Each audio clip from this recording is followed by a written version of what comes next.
Hello everyone and welcome to my channel.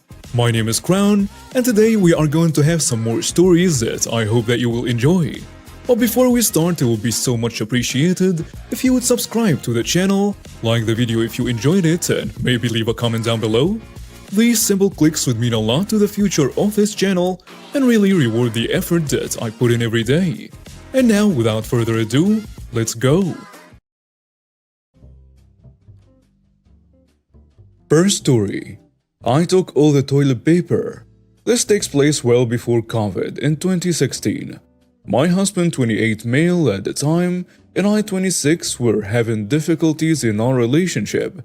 He was very verbally, mentally, and sexually abusive when he didn't get his way or when he was drunk.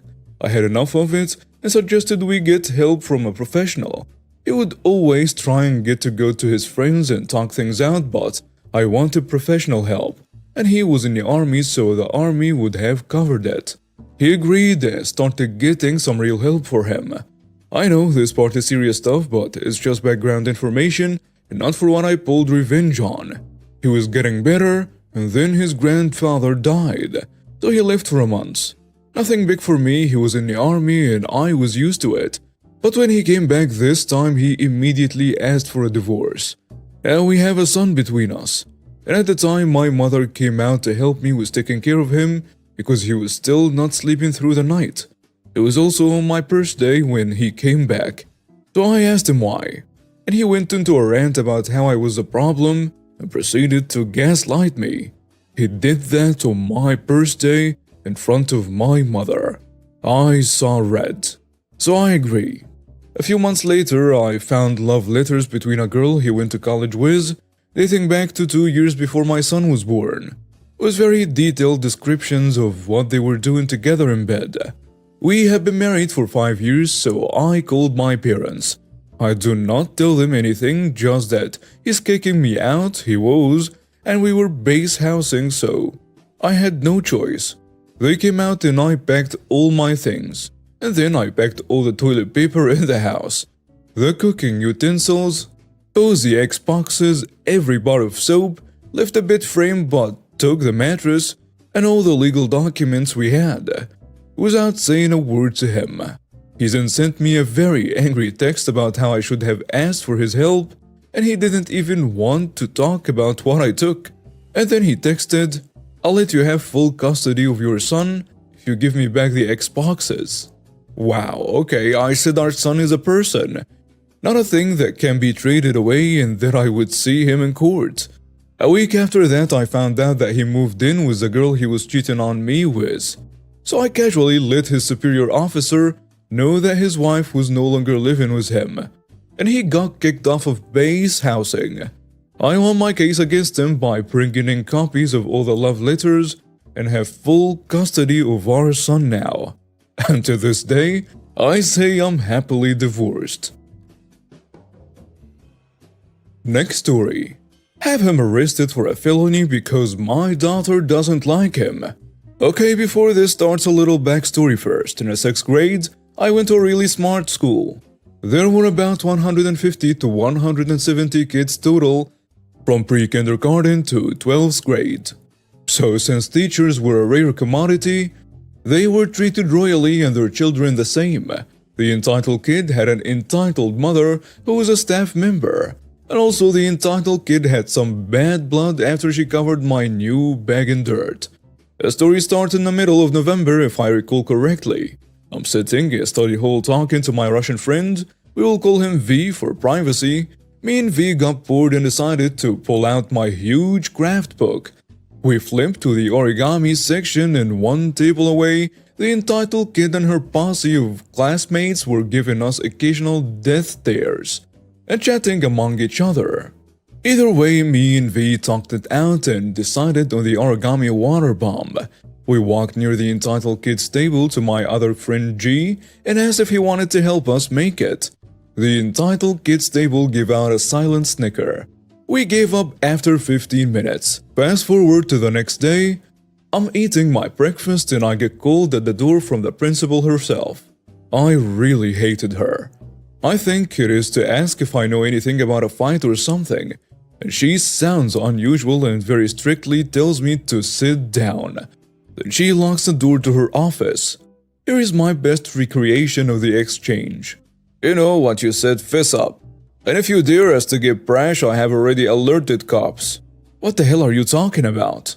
The entitled kid and her friends all came to tell me you were planning a school shooting/bombing, and they said they have proof. Then call them down here and have them show me it. I can't. Why? It will put the entitled kid in a dangerous situation. Fine, then describe the video. It shows that you talking to V&G about making a bomb. I put two and two together at this point and realized the entitled kid was trying to get me expelled. The entitled mother knocks on the door and the principal steps out. Muffled conversation between them. I want him expelled. He is a dangerous threat to the school and my daughter. She said that she would be first because he doesn't like her. Call the police department at this moment. I've already alerted them. All we need now is his motive for them. The entitled mother sighs loudly and says, just get him out quickly. At this point, I'm nearly in tears in fear of ruining my perfect record. The entitled kid and her mother were working together, and at this point I was crying in the office and the principal came back in. You can go. I have notified the teachers to keep a heavy watch on you. What? Do you see that this is a setup finally? No, I just need more evidence for this case to do something. I had no idea what to feel, so I just took the chance I had and walked out of there. Over the next hour, she proceeds to call V&G, and my friend B completely unrelated to the story. As each one comes back, I ask him what they said and what she said. She said that she was trying to lean towards me getting in trouble by saying he never wanted to be a part of this, and all that other nonsense to make him feel like the victim. V, on the other hand, was treating him like he had a direct involvement with the case. Lunch came around and I was fuming. Everybody gave me nervous glances. A kid that I had knew but never really talked to came to me, he's W by the way, and he says, "Hey bro, is what they are saying true?" What, about me being a school shooter? No, about how this is your last day here. My heart dropped. What do you mean? He proceeds to sit down and pull out his phone. He showed me the entitled kid's last snap. It was celebrating and bragging about her getting me kicked out. Fast forward to the end of the day. After a few more office calls, the school is still on high alert. I go home crying to my mom. I spill and tell her all about it, and she is pale white the whole time. She calmly tells me that she will deal with it in the morning. Morning comes and mom drags me out of bed. I did not want to go that day, but mom told me that I should, because if anyone was going to clear my name, it was going to be me. By the way, my mom is one of the nicest moms you could meet. The only time I had heard her raise her voice was really about not being able to pay a bill on time or when she cheered me on in baseball. This will be relevant in just a second. She storms into the office and tells me to sit in the hall. And my mom went ballistic. The principal tells her, I see you have come to defend your son from this matter, but your input won't help us as you are not part of this case. I'm not here to help my son. He's going to clear his name. I am just his reinforcement to make sure this is just a case. Well then you have no business. I have no business being here. Out of the blue you blame my son for being a school shooter based with little to no evidence and claims from an entitled little jerk that he had bad blood with. Do you see where I'm coming from, you alcoholic witch? Then the principal calls me in at this point and to my surprise, calls the entitled kid too. I asked the entitled kid to show the video she claimed to have, and my mom gave her the death stare. She digs in her bag for her phone for 5 minutes, until she stops and pulls it out of her pocket. Oh, silly me, I forgot my phone was in my pocket. I know this witch ain't got the video because that was the oldest stalling technique in the book. She scrolls up and down for 10 minutes. Oops, I must have accidentally deleted it. I knew iPhones had a deleted image recovery dumb thing, so I asked her to go there. It was empty. The principal was not convinced yet, so I asked her to call W to the office. Absolute Legend screenshotted her whole posse snaps about getting me kicked out. My mom went crazy on them and said, "Now I'm getting involved. If this girl doesn't get punished for bullying my son, I'll be going after your jobs." She says the last part to the principal and to the entitled mother. I'm sure reporting a principal for being an alcoholic and drinking during the daytime at that. She gestures to her nose, making an icky face at the smell of alcohol, and a rat staff member for using her power to cover for her entitled brat's bullying. That all will be very appreciated by the authorities. Both the principal and the entitled mother panicked and started offering compensations so my mother wouldn't report them. We settled with the entitled kid getting expelled for 3 weeks and for her to apologize to me in front of everyone, which she did, and it felt really good. I walked away a free man and got to go home early that day, but before I left, I emptied the pencil sharpener shavings in her bag. Little petty revenge on top of it won't hurt. Next story. Entitled woman demands I move on an empty bus. So this was 3 years ago and I was 7 to 8 months pregnant at the time. I had 2 doctor's appointments at 2 separate hospitals. Due to my high-risk pregnancy as it is called in the UK. And I couldn't drive, so I had to do a lot of bus travel that day. All my family were working and my partner was working to save for his paternity leave. He is self-employed, so no paid paternity leave. At about 8 months pregnant, my feet were swollen. I was huge. I ached and just wanted this all to go smoothly for me. Oh, and it was also July, so it was hot for me.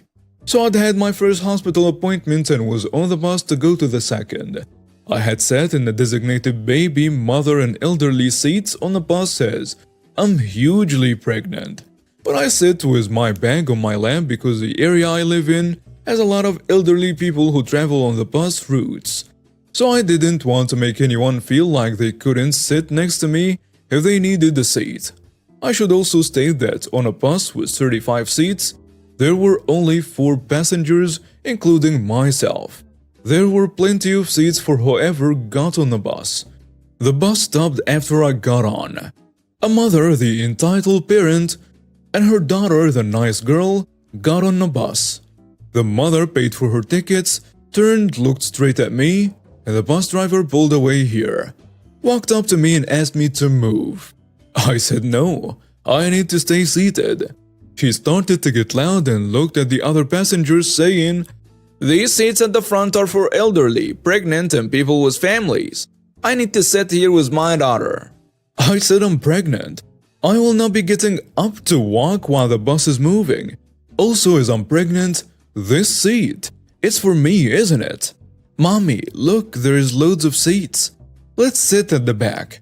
"No, this girl," I was 27 at the time, "needs to learn respect and needs to move. She doesn't need this seat. And lying about being pregnant is not going to make me stop. Move." So I moved my bag onto the seat next to me, braced myself on the poles, and stood up revealing my huge baby bump and said, "I am not moving one step. Now leave me alone." I should add I was massive. I gave birth 3 weeks early and my daughter was already larger than newborn one sees when born. So I was probably looking 9 months pregnant at this point. All the color drained from the entitled parent's face. As an older man at the back burst out laughing, started clapping. I turned to look and saw him applauding me. I just gave a small smile then turned to sit back down. But couldn't help but notice the entitled parent had walked up to the bus driver and was saying something, but I couldn't hear well over the engine sounds. Eventually the entitled parent shouted, "Just stop the bus!" Which he did, then they got off. Completely in between 2 buses stops, on a busy national speed limit road 60 miles per hour, and between 2 towns so nothing around. Shop or even house-wise. It was actually a road that went through the middle of the forest nearby. Seriously, what's wrong with these people?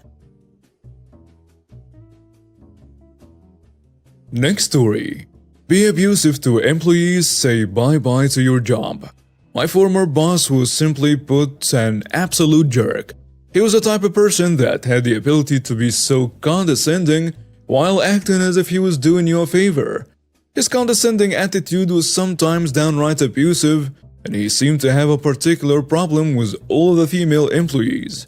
He acted as if they were dumb and needed assistance with every step.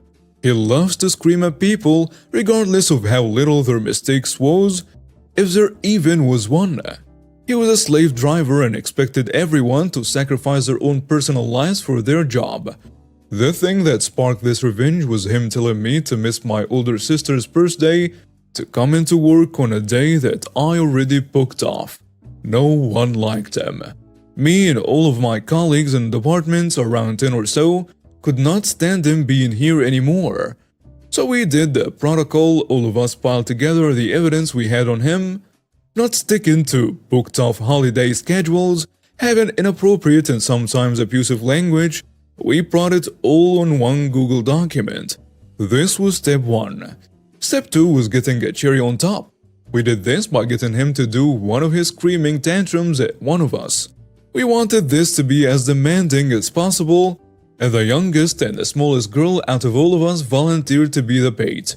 She made an intentional beginner's mistake in her paperwork, something bound to get her roared at, and the idiot took the bait. You see, he likes to do his scolding in front of all of us to prove a point or rule by fear, as he called it. This gave us a perfect opportunity to film it from behind our desks and add it to the Google document. Now you see, in our company there is this really not well-made email system. You can send an email to an entire department, and I mean entire, as long as you have its name and manager's name. But the thing about this was the fact that all of this information was completely and freely given to employees. This means that a person could send whatever email they want to the entire company, including the CEO. So one morning at 10 a.m. to ensure that as many people would be working as possible, we made a burner email and sent a Google document through an email to everyone in the company. It took a little while as there were many departments to get through, but we got there in the end. We gave the email the subject, boss names, vital information, and the branch name and the department name. Of course, our boss received the email as well, and you could basically hear the clutter from his office, as people all over the company were contacting him to ask him what the hell this was about. The HR did a light investigation into him and took heavy disciplinary action. As far as I know, he wasn't directly fired, but instead he resigned. And the months after that, we never saw him again, and he was replaced by a new guy. His expressions during the whole ordeal helped me sleep at night. And now we have reached the end of today's stories. Thank you for watching and see you next time.